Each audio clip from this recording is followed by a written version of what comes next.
In today's video, I will show you how you can cancel your subscription on Emergent AI. So firstly, you need to have subscription to be able to cancel it.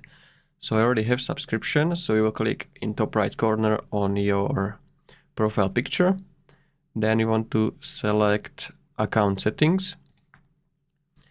From here, you want to choose manage plan. So I have currently this standard plan. If I click on it, you can see those two plans over here. So I have this standard one. This is my active plan.